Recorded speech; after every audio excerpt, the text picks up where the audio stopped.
The Vita is an awesome system for Final Fantasy games, particularly the old school Final Fantasy games. The majority of the online series is on the Vita, and there's even a couple of exclusives that didn't appear on any other system. Picking a favourite from all these titles is extremely subjective, and I know people are going to disagree with me.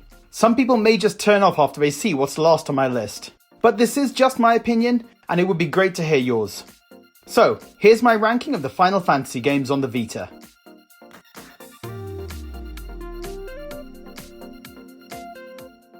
Number 14. Final Fantasy X.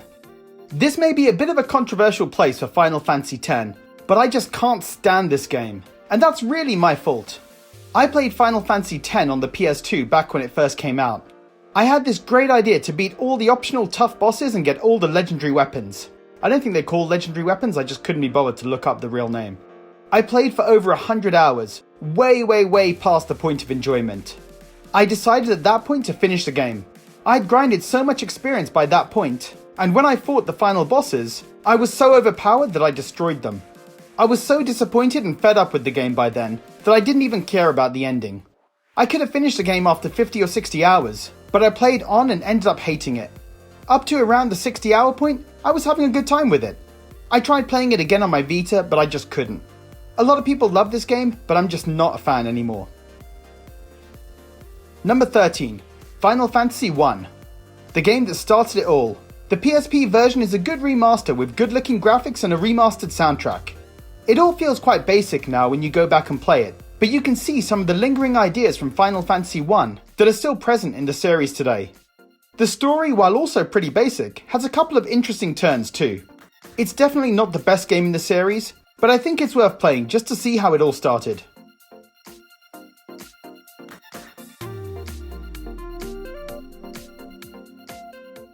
Number 12. Final Fantasy VIII.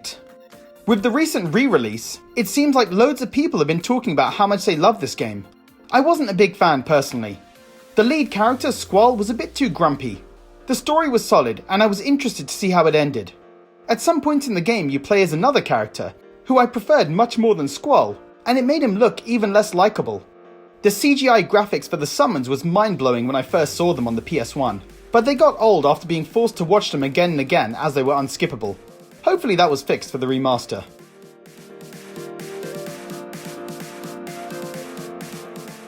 Number 11. Final Fantasy II. I think Final Fantasy II's reviews from back when it came out are overly negative. It looks great on the PSP and now on the Vita. It's got a good soundtrack and an interesting story. The biggest problem was the leveling system. Most Final Fantasy games have you gain experience as you kill enemies, and eventually level up, improving your health, strength, etc. In FF2, the system worked that as you used a weapon, you gain experience at using that particular weapon type, making the character better at using it. But to gain health, you need to take damage.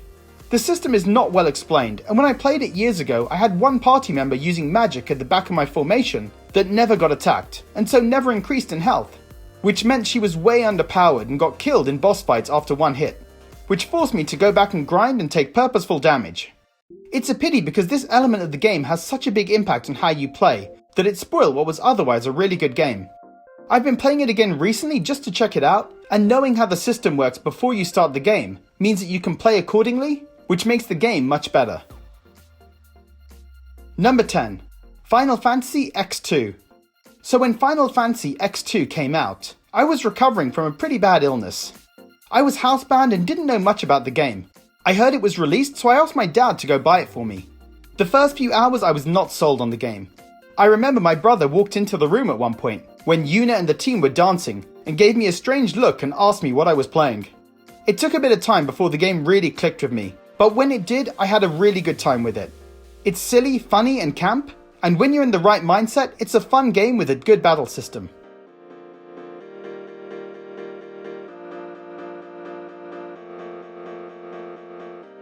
Number 9. Dissidia Final Fantasy. I've split Dissidia and Dissidia DUODECIM up for the list, since they can be bought separately. I had a great time with Dissidia. You aren't playing this game for story, because the story is just silly. It brings in characters from Final Fantasy 1 to 10, and it was so cool to see them battle in 3D arenas, darting all over the sky. Seeing those little sprites from Final Fantasy 5 and 6 brought to life with voice dialogue was just so cool. Dissidia is a really good game, but don't buy this, buy DUODECIM, and I'll explain why when I get to it.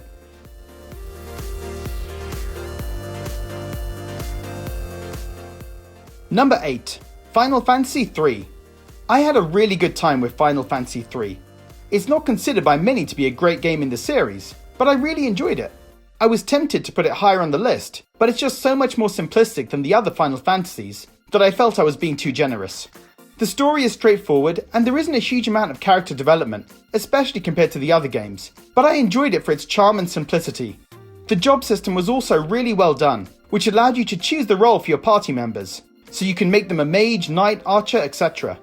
The flexibility of the system makes for some interesting strategizing in how to properly balance your party. The last stretch of the game could be frustratingly hard, but other than that I really enjoyed it.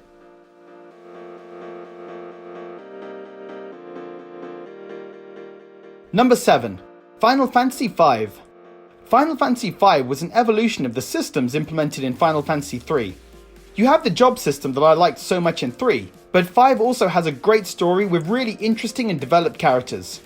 It also introduces one of the best characters in the Final Fantasy universe, Gilgamesh, whose appearance is always welcome in other Final Fantasy games.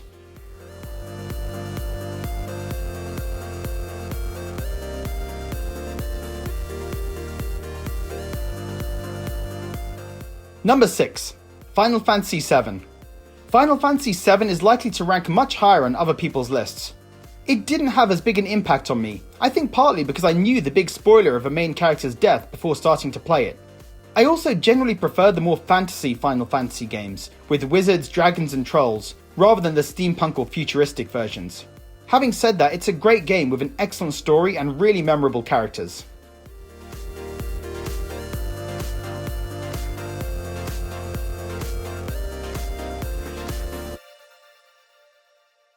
Number 5. Dissidia DUODECIM. So I mentioned that Dissidia DUODECIM was the one to buy when you're looking at this and Dissidia. That's because DUODECIM contains all the content of the first game and much more. More characters, more story and balance tweaks. It's such a fun game and super challenging if you want 100% all the storylines. The story is again nonsense, but the gameplay is fast and fluid and I found it really satisfying taking on and beating tough bosses.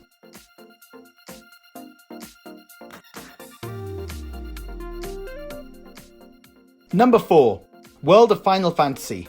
I didn't enjoy World of Final Fantasy when I started playing it, mainly because a couple of the characters really annoyed me. But then the game just clicked, and I found myself warming to them, laughing at their silly jokes, and enjoying the story immensely.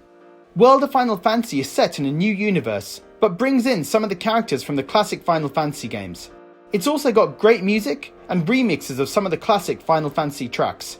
If you haven't played it, then Switch or PS4 versions are superior. The Vita version has slowdowns and the graphics aren't as sharp, but despite this, I love the game, especially the story and characters.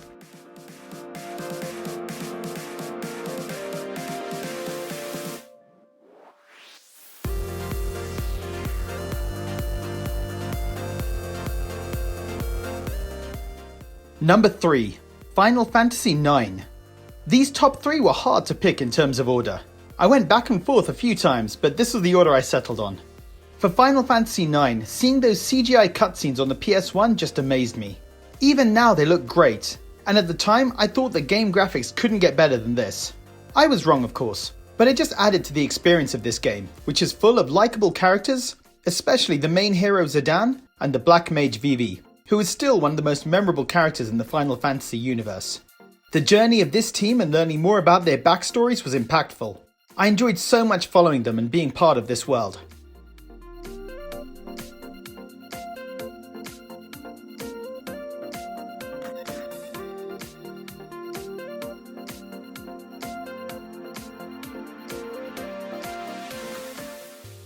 Number 2.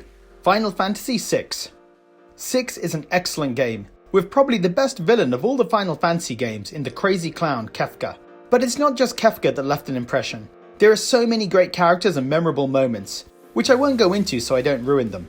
Of all the Final Fantasy games, I think this is the best in terms of story. It also balances the depth and complexity of story well, so that different characters get their time to shine. And it doesn't get overly bogged down, which I think happens to some of the other games lower on this list.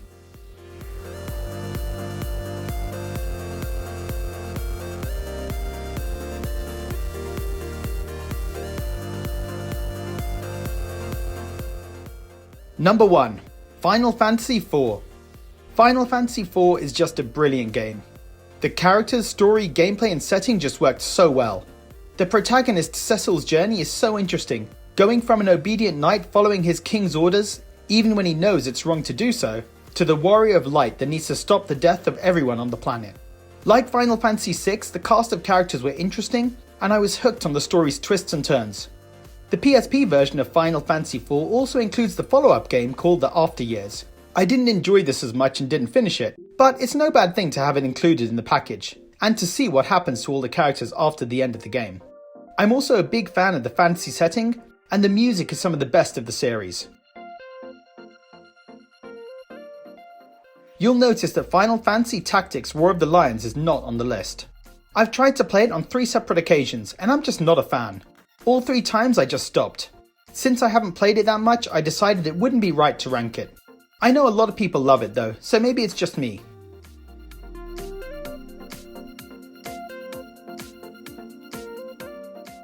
So guys, that's my ranking of the Final Fantasy games.